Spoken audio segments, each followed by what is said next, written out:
Just read Tokuugan or read any book from his publishing house, Ranjung Yeshi. They got a ton of books, and some of them are. There's a book called, there's a trilogy. The first one is Dzogchen Primer. The second one is Essential Dzogchen. The third is Quintessential Dzogchen. What is Dzogchen? So Tokuugan, he's got a fascinating family history. He's kind of royalty in a way. I don't know. His family, they're Nyingma, but they're really devoted to the karma pose. Forever they've been devoted to the karma pose. They're Nyingma, and they come from great people. I'm gonna lose the thread here and forget, but he was really close to his grandmother. And they spent a lot of time together. She told him tons of stuff that she saw with her own eyeballs. The Tibetans do not believe anything that they don't see with their own eyes. You can tell them these things. They have faith, but Tibetans are just practical people, Yeah, they said this happened, but we don't really know. We didn't see it. But the grandmother saw it. She said, yeah, I saw this. This happened.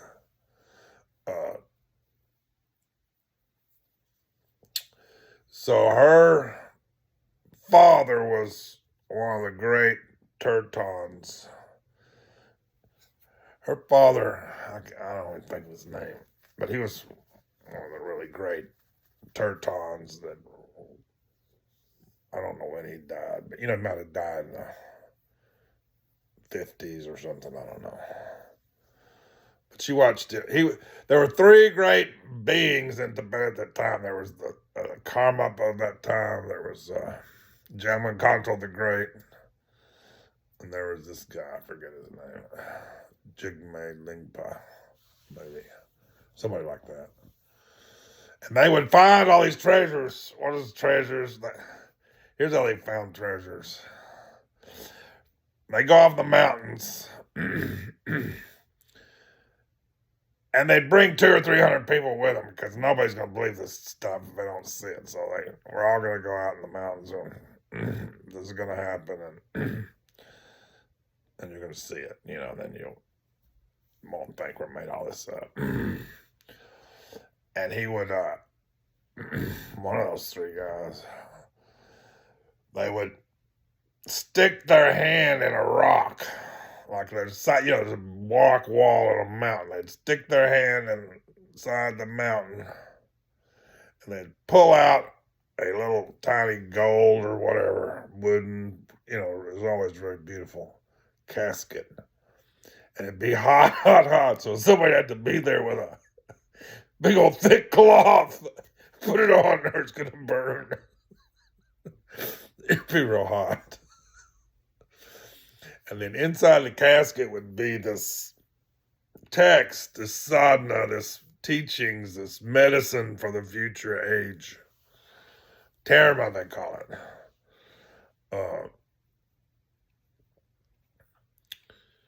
And only he could read it. Only the Terton, the treasure revealer, could read it. Nobody else could read it. It was written in Dakini script, and nobody else could read, but he could read it. And it'd be translated, and he'd give teachings on this, and the people would practice it, and then there'd be benefit, people get enlightened. She saw it, man. She said, yeah, I saw him do that, about 100 times. And she saw all this other stuff, and she told it all to Tokuugan. So it wasn't like, yeah, there's all these stories. No, my grandmother was there. She explained it to me. She saw it, all these things, just great. He's got a book called Blazing Splendor, which is a memoir. It's unbelievable. It's very powerful. But he talks all about his family lineage. So Tukahugan was this crazy wisdom Nyingma master, and they all had to leave Tibet. You know, he left Tibet, and he's living in Nepal, not far from Dharamsala, which is a real center for Tibetans. Nagi Gampa, he had this monastery out kind of, 20, 30 miles away, sort of in the middle of nowhere. He never left his house. All these other teachers would travel and get thousands of students and go around. Tukahugan never left his house, man. But every day, all these people would show up, and he'd give teachings every afternoon. And that's the source of a lot of these books. He's got a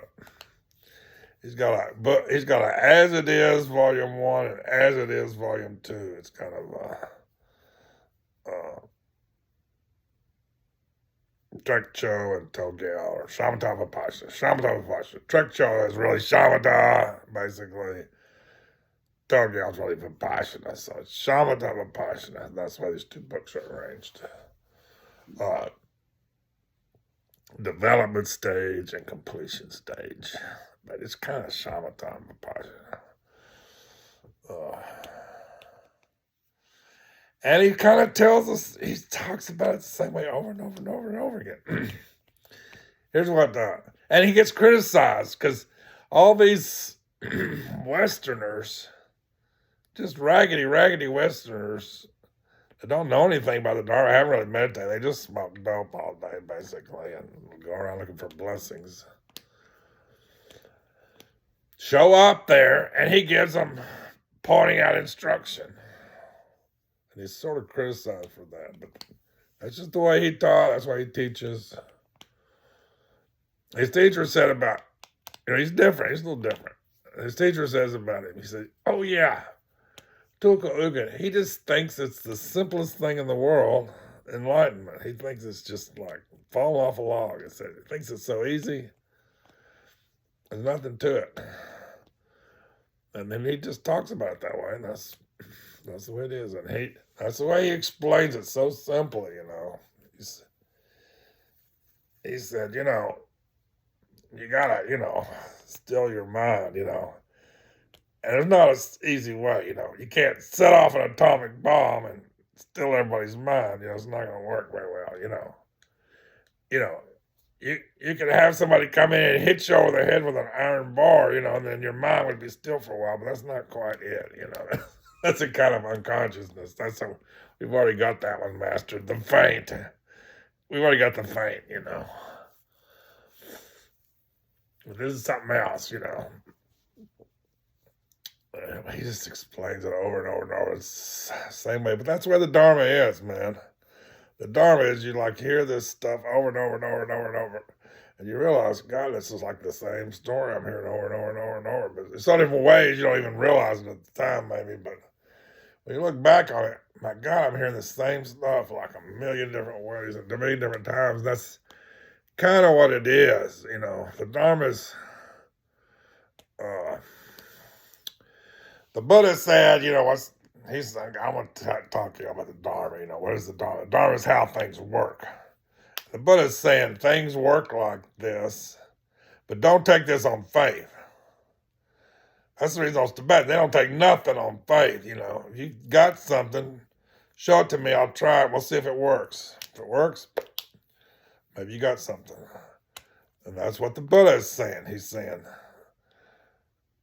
you suffer because you're divided, and your mind is like a monkey all over the place, and this is not going to end well for you. Try this, see if it works. Try this meditation, see if it works. See if the way I'm explaining reality doesn't it makes sense when you really examine things clearly, that things are really like this. So the Dharma means how things work. And you're like a scientist. You're kind of in trouble because you're suffering. You need to figure out something. And here's a guy talking about something might make sense. So you have to, if you're going to ever have any faith, then it's because you have hammered, it's because you have, like Naropa, you have taken this journey and you've undergone these trials, and over again, you've learned these same lessons. But it just takes a million times of learning those lessons before you really get it, before it penetrates. And your ego's so powerful. You meditate and you do pretty good, Mike.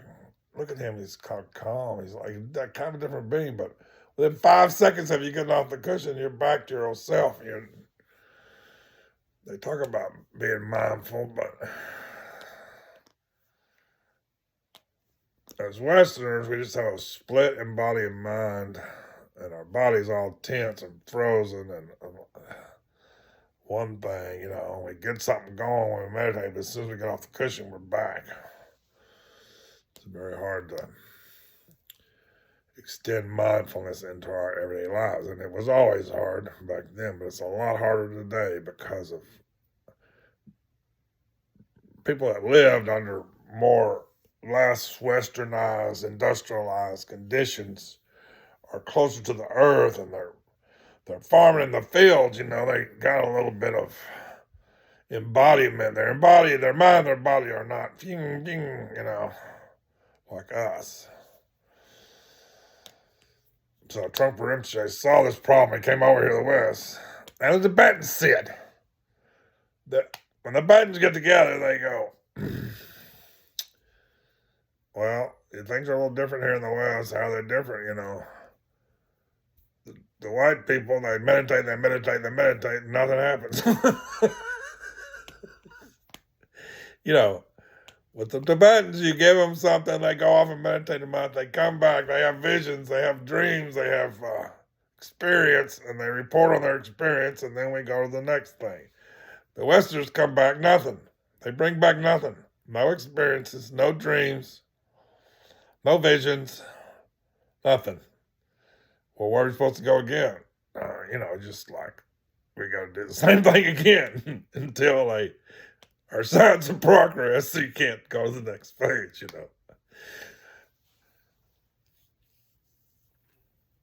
And here's the other thing the Tibetans go.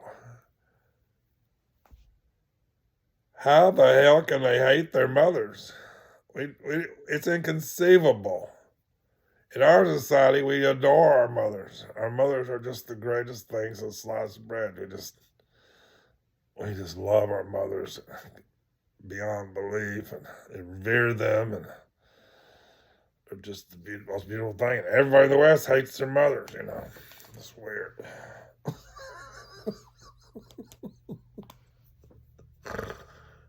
Oh.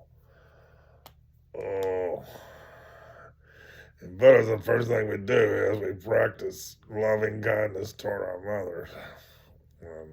That's the middle thing we do, and that's the last thing we do. And then we treat all beings like our mothers. We assume all beings are equal to our mothers. But if you hate your mothers, how are you going to love all beings? It's a little bit of a problem.